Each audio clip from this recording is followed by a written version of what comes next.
Assalamualaikum warahmatullahi wabarakatuh. Nama saya Miranti Maharani, NIM 1805349, jurusan Pendidikan Ekonomi, Fakultas Ekonomi, Universitas Negeri Padang. Pada mata kuliah evaluasi hasil belajar ekonomi, pada minggu ketiga, saya akan menjelaskan tentang pemilihan bentuk tes, apakah bentuk pilihan ganda ataupun bentuk uraian. Saya akan menjelaskan tentang perencanaan tes terlebih dahulu. Sebelum membuat soal, kita harus merencanakan apa-apa saja yang akan kita buat dan kita lakukan.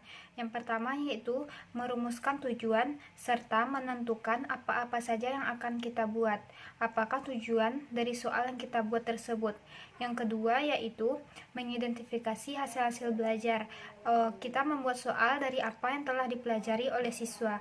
Yang ketiga yaitu menandai atau melihat hasil-hasil belajar yang lebih spesifik, materi apakah yang lebih dipahami oleh siswa sehingga kita bisa membuatkannya ke dalam tes.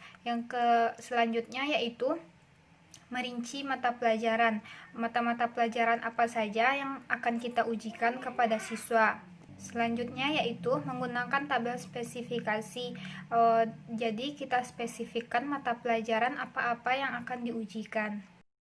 Ada hal yang harus dipertimbangkan sebelum membuat soal. Yang pertama yaitu pemilihan butir soal.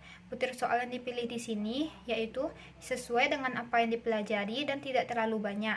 Maka di sini harus dipertimbangkan dan dibandingkan jumlah waktu dengan jumlah soal. Yang kedua yaitu tipe soal yang akan diujikan. Apakah tipe tersebut sesuai dengan kemampuan siswa atau tidak? Yang ketiga, aspek yang akan diuji. Aspek apa saja yang akan diuji sesuai dengan mata pelajaran serta materi yang telah dipelajari oleh siswa. Selanjutnya yaitu jumlah butir soal. Harus sesuai dengan waktu yang telah ditentukan dan tidak melebihi dan bisa dikerjakan siswa dalam kurun waktu tertentu.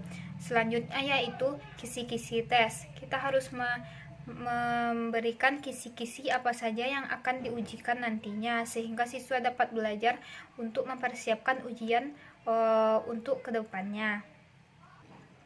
Syarat penulisan soal esai. Yang pertama yaitu kita harus memperkirakan menulis soal di mana hendaknya jelas dalam pikiran kita apakah nantinya yang akan dijawab siswa dan jawaban esai tersebut tidak mengambang dan sesuai dengan apa yang telah dipelajari dan sesuai dengan jawabannya. Dalam pertanyaan esai, kita bisa memberikan pertanyaan dengan awalan bandingkan, jelaskan, atau sebutkan. Maka di sana siswa bisa menjelaskan apa dari jawaban tersebut yang telah dipelajari sehingga jawaban tersebut bisa panjang dan bisa menjelaskan dari materi tersebut.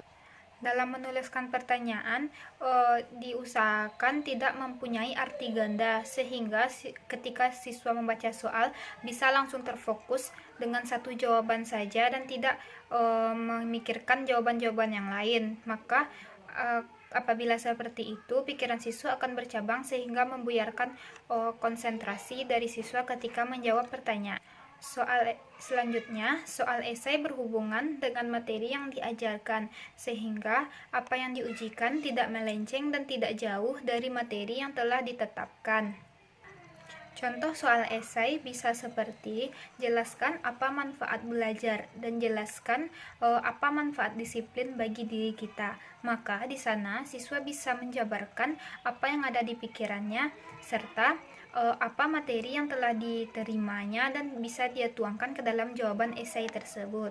Syarat penulisan soal objektif yaitu adanya syarat-syarat khusus yang lebih menspesifikkan jawaban. Di sana ada beberapa pilihan yang bisa dipilih siswa, sehingga jawaban yang tertera sudah jawaban pasti dan tidak bisa diberikan jawaban-jawaban yang lain. Seperti ada option A, B, C, D, dan E. Maka siswa hanya memilih dari kelima jawaban tersebut dan di sana siswa bisa memilih manakah jawaban yang benar.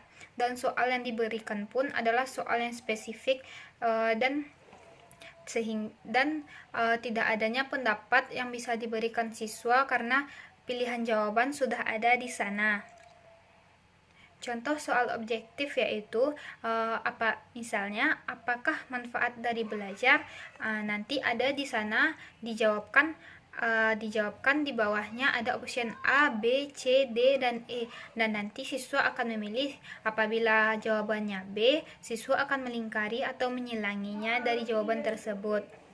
Sekian materi yang dapat saya sampaikan. Apabila ada kesalahan dalam penyampaian materi saya mohon maaf. Assalamualaikum warahmatullahi wabarakatuh.